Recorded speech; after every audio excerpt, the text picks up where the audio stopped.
নমস্কার বন্ধুরা, আমি বিশ্বজিৎ আর আপনারা দেখছেন আমাদের YouTube channel Nifty prediction for tomorrow. আজকের ভিডিওতে আমরা আলোচনা করব নিফটি এবং ব্যাংক নিফটি নিয়ে।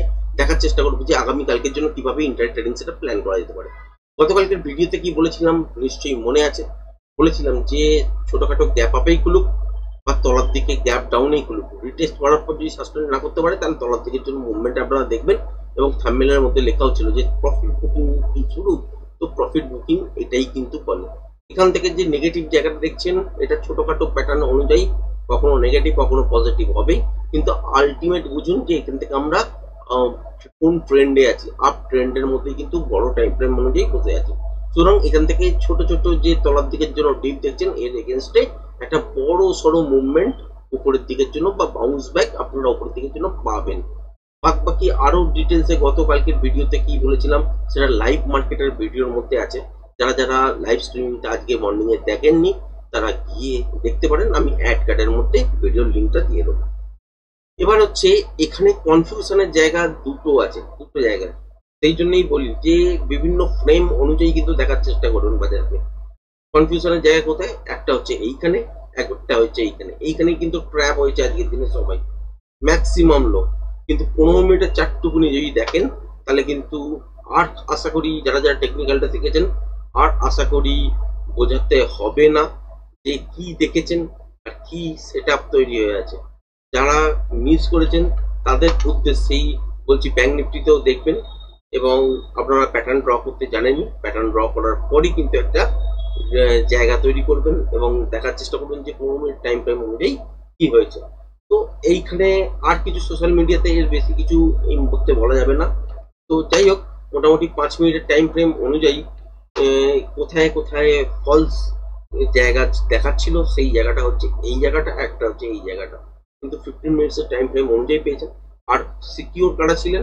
যাদের কাছে লাইভ ইন্ডিকেটর ছিল, তো তারা একদমই সিকিউর ছিলেন যে তারা জানেন যে মুভমেন্টটা কিন্তু হবে তলার দিকের জন্য। যাই হোক, সেটা পরের বিষয়। কিন্তু আজকের ভিডিওতে টপিক হচ্ছে যে তলার দিকের মুভমেন্ট কি আরো পাবো কালকের দিনের জন্য, নাকি এখান থেকে ওপরের দিকের জন্য বাউন্স ব্যাক আসতে পারে।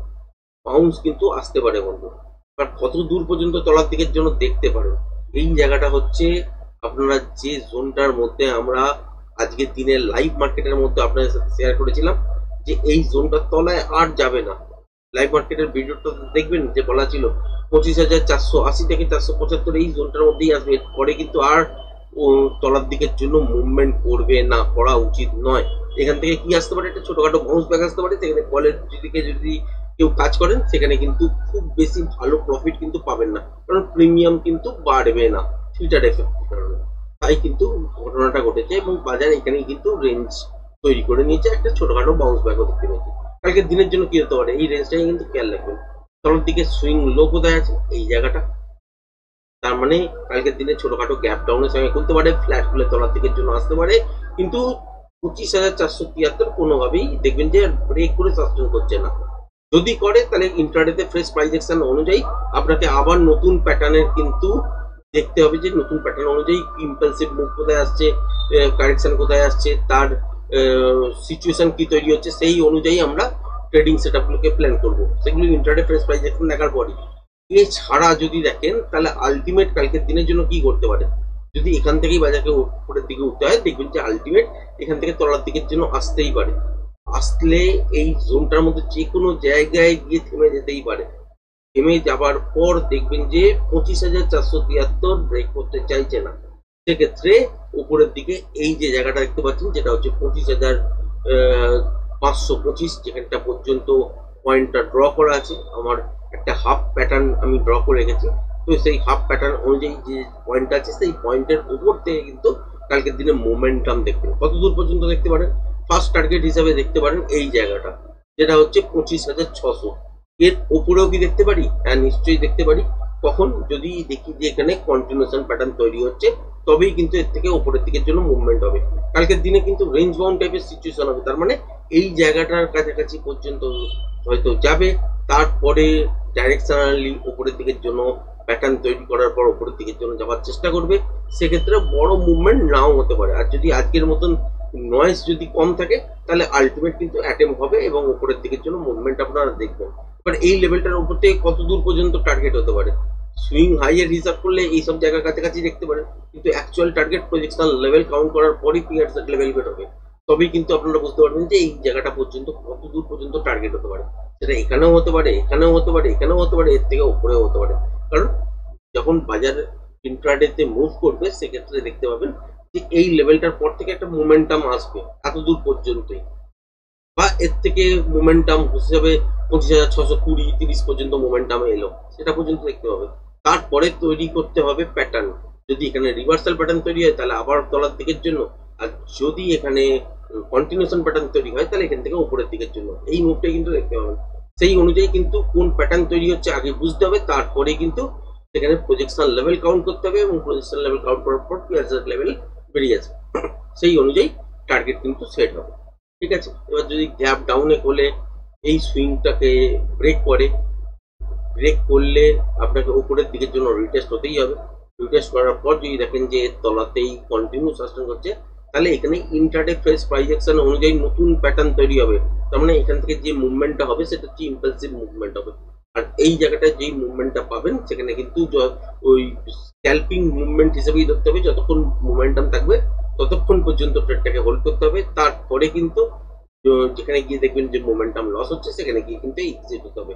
এটা হওয়া কিন্তু মর্নিং এর দিকে কাম্য নয়, কারণ যেরকম ধরনের প্যাটার্ন তৈরি করেছে দেখে থেকে উপরের দিকের জন্য মুভমেন্ট আসাই কিন্তু উচিত, বারবার বলছি। কিন্তু সিচুয়েশন যদি গ্যাপ ডাউনে দেখলেন যে খুলেছে, খোলার পর রিটেস্ট হয়েছে, তারপর তলার দিকে ব্রেক করেছে, তাহলে এখানে রিভার্সাল সাইন দেখলে এখান থেকে তলার দিকের জন্য মুভ আপনারা দেখতে পাবেন, এবং তলার দিকে যে মুভটা হবে সেটা ইম্পালসিভ মুভ হবে, এবং সেক্ষেত্রে একটা বড় সড়ো সুন্দর স্ক্যাল্পিং ট্রেড আপনারা পেতে পারেন।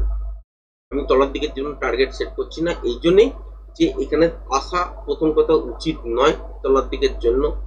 আর যদি তলার দিকের জন্য গ্যাপ ডাউনে খুললো, খোলার পর উপরের দিকের জন্য মুভ করলো, করার পর তলার দিকে আবার লেভেলটাকে ব্রেক করলো, তাহলে সেক্ষেত্রে এখানে রিভার্সাল সাইন দেখার পরই এখানে করা হবে, এবং মোমেন্টাম যতক্ষণ থাকবে ততক্ষণই ট্রেডটাকে হোল্ড করা যেতে পারে। এবার মোমেন্টাম এইখানে আপনি সেইভাবে কাউন্ট করতে পারবেন না। আপনি নর্মালি যদি দেখেন এখানে সুইং লো হিসাবে এই জায়গাটা দেখতে পাচ্ছেন, এই জায়গাটা দেখতে পাচ্ছেন, এইদিকে ধরে রাখতেই পারেন, কিন্তু আলটিমেট এই জায়গাটা যদি ব্রেক করে তাহলে কিন্তু মোমেন্টাম স্টার্ট হয়ে যাবে। তো মোমেন্টাম যতক্ষণ থাকবে ততক্ষণই কিন্তু হোল্ড করতে হবে, সেটা এখানেই এসে মুভটা শেষ হোক, এখানে এসেই শেষ হোক, বা এই মধ্যিখানে শেষ হোক, যতক্ষণ পর্যন্ত মোমেন্টাম থাকবে ততক্ষণ পর্যন্ত এটাকে হোল্ড করতে হবে। সেই জন্য তলার দিকটা আমি আর দেখাচ্ছি না, এই জন্যেই যে প্রথম কথা তো আসা উচিত নয়, এই লেভেলটাকে ব্রেক করা উচিত নয়। আর যদি এর তলায় গ্যাপ ডাউন হয়ে গেল তাহলে উপরের দিকে রিটেস্ট করার পর দেখতে হবে যে তলার দিকে যখনই মুভটা ব্রেক করবে তাহলে সেখান থেকে আপনাকে বুঝতে হবে যেখানে ইম্পালসিভ মুভ আপনি পাবেন, সেখানে কিন্তু শর্টের পজিশন তৈরি হবে এবং স্ক্যাল্পিং আকারে একটা ভালো মুভমেন্ট পেতে পারেন, এবং ইন্টারডে ফ্রেশ প্রাইস অ্যাকশন তখন থেকে আবার নতুন শুরু হবে। এখনো পর্যন্ত যে মুভটা প্যাটার্ন ওয়াইজ হওয়া উচিত সেটা হচ্ছে এই লেভেলটাকে ব্রেক করা উচিত নয়, এর উপর থেকে যখনই চলবে তখন থেকে কিন্তু একটা উপরের দিকের জন্য মুভমেন্ট আমরা পেতে পারি। এটা হচ্ছে ফার্স্ট টার্গেট। সেকেন্ড টার্গেট হচ্ছে আপনাকে প্যাটার্ন দেখতে হবে যে কি প্যাটার্ন তৈরি হচ্ছে। যদি রিভার্সাল প্যাটার্ন তৈরি হয় তাহলে এখান থেকে তলার দিকের জন্য মুভমেন্ট আসবে, সেক্ষেত্রে প্রজেকশন লেভেল কাউন্ট হবে, এবং দেখতে হবে যে পিয়ারসেট লেভেল কোথায় দাঁড়াচ্ছে। আর যদি এখান থেকে কন্টিনিউশন প্যাটার্ন হয়ে যায়, যেটা হওয়ার চান্সই বেশি, যে যদি কন্টিনিউশন প্যাটার্ন তৈরি হয়ে যায় তাহলে এখান থেকে উপরের দিকের জন্য মুভমেন্ট নেক্সট আবারও হবে। কারণ আজকের দিনের জন্য যে মুভমেন্টটা এখানে কনফিউশন হিসাবে তৈরি করেছিল সেটা কালকের দিনেও দেখতে পারে, সেটা নেক্সট দিন আবার মুভমেন্টটা কন্টিনিউ হতে পারে। তো যাই হোক, আজকের দিনের নিফটিটি কিন্তু অনেক বেটার ভাবে আপনাদের সাথে শেয়ার করার চেষ্টা করলাম যে অ্যাকচুয়াল সিচুয়েশন কি। এখান থেকে আপ সাইডের দিকের জন্যই কিন্তু ভাবছি, যদি এই সুইংটা ব্রেক না করে, আর যদি ব্রেক করে দেয় তাহলে নতুন করে কিন্তু প্যাটার্নের তৈরি হবে, এই প্যাটার্নটা কিন্তু ফেল্ড হয়ে যাবে। ঠিক আছে, তো ব্যাংক নিফটির ক্ষেত্রে যদি দেখেন, তো ব্যাংক নিফটির ক্ষেত্রে হচ্ছে যে মুভটা আমরা দেখতে পেয়েছি এই মুহূর্তে, সেই অনুযায়ী যদি দেখেন তাহলে তলার দিকের জন্য এই যে সুইং লোটা আছে যেটা হচ্ছে 57,193,200, যেটাই বলুন না কেন, এটাকে ব্রেক করা উচিত নয়। তলার দিকের জন্য গ্যাপ ডাউনের সঙ্গে আসতেই পারে, ফ্ল্যাট গুলো তলার দিকের জন্য আসতে পারে, কিন্তু এইটাকে ব্রেক করা আর উচিত হবে না। যদি সেটা না হয় তাহলে হচ্ছে এই যে পয়েন্টটা দেখতে পাচ্ছেন, এই পয়েন্টটা পর্যন্ত আমরা ট্র্যাক করেছি, সেটা হচ্ছে হাফ একটা প্যাটার্ন ড্র করা আছে। তো এই যে জায়গা প্যাটার্ন অনুযায়ী 57,340-এর ওপর থেকে যদি শাসন করতে শুরু করে দেয় উপরের দিকে, এই পয়েন্টটা যেটা লাইভ মার্কেটের মধ্যেই ড্র করেছিলাম যেটা হচ্ছে 57,520, এটা হচ্ছে একটা টার্গেট পাবেন। এই লেভেলটাকেও ব্রেক করে যে যদি উপরের দিকের জন্য চলতে হয় বাজারকে বা লাইভ হাই করতে হয়, তাহলে সেক্ষেত্রে এখানে কিন্তু কি দেখবেন যে কন্টিনিউশন প্যাটার্ন তৈরি হয়েছে। কন্টিনিউশন প্যাটার্ন তৈরি হলে তবে কিন্তু এই লাইভ হাইটাকে চেস করবে এবং নতুন লাইভ হাই তৈরি করবে এবং প্রজেকশন লেভেল যেখানে গিয়ে দাঁড়াবে সেই অনুযায়ী পিয়ারসের লেভেল হবে এবং ওই লেভেল অনুযায়ী কিন্তু টার্গেট আমরা কিন্তু ট্রেডের সেটআপ অ্যাক্টিভ করতে পারি। এবার যদি দেখা যায় যে এইসব জোনের কাছাকাছি ফিরে আসার পর এখানে রিভার্সাল প্যাটার্ন তৈরি হচ্ছে, তাহলে এখান থেকে আবারও তলার দিকের জন্য মুভমেন্ট করবে। সেক্ষেত্রে প্রজেকশন লেভেল কাউন্ট করতে হবে। কাউন্ট করার পরই দেখতে পাবেন যে পিয়ারসের লেভেল কোথায় দাঁড়াচ্ছে এবং সেই অনুযায়ী কিন্তু ট্রেডিং সেটআপ অ্যাক্টিভেট হবে। যদি নয়েজ চলে আসে তাহলে কোনো রকম ট্রেডিং সেটআপ হবে না। যদি আজকের মতন যদি কোনো যেমন দেখতে পেয়েছেন যে নয়েজ ঠিক এই জায়গাটার কাছাকাছি নিফটিতে এসেছিল, ব্যাংক নিফটি তো এই জায়গাটায় এসেছিল, কিন্তু এছাড়া যদি বলেন তাহলে এখানটা একটু মানে এসেছিল ব্যাংক নিফটিতে। তো এছাড়া যদি বলেন তো মোটামুটি বাজার ছিল। তো সেই অনুযায়ী যদি মুভমেন্ট করে, নয়েজ যদি একদম কম থাকে তাহলে ট্রেডিং সেটআপ অ্যাক্টিভেট করা যাবে, নয়েজ যদি বেশি থাকে তাহলে করা যাবে না। এখান থেকে হওয়া কি উচিত? এখান থেকে হওয়া উচিত উপরের দিকের জন্য মুভমেন্ট হওয়া। এটাই কিন্তু কালকের দিনের জন্য আমরা ভেবে চলছি। সেক্ষেত্রে খেয়াল রাখবেন নিফটির ক্ষেত্রে 25,473 ব্রেক করে সাস্টেইন করা উচিত নয়।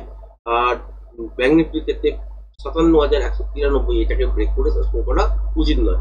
যদি গ্যাপ ডাউনে এর তলায় খুলে যায় তাহলে নতুন ধরনের প্যাটার্ন কিছু তৈরি হবে। ইম্পালসিভ মুভটাকে আপনাকে কাউন্ট করতে হবে। তারপর কিন্তু এই প্যাটার্নটা ফেল্ড হয়ে যাবে। আর যদি সেটা না করতে হয় তাহলে এই লেভেলটাকে দেখুন ব্রেক হচ্ছে না। এই পয়েন্টের ওপর থেকে কিন্তু একটা উপরের দিকের জন্য একটা সুন্দর স্ক্যালপিং মুভমেন্ট আপনারা পেতে পারেন। তারপর লাইভ মার্কেটের মধ্যে এসে বাদ বাকিটা শেয়ার করার চেষ্টা করব। আশা করি ভিডিওটা পছন্দ হয়েছে। ভিডিওটা যদি পছন্দ হয়ে থাকে চ্যানেলটাকে অবশ্যই লাইক শেয়ার সাবস্ক্রাইব করবেন। আজকের ভিডিওটা এই পর্যন্তই। ধন্যবাদ।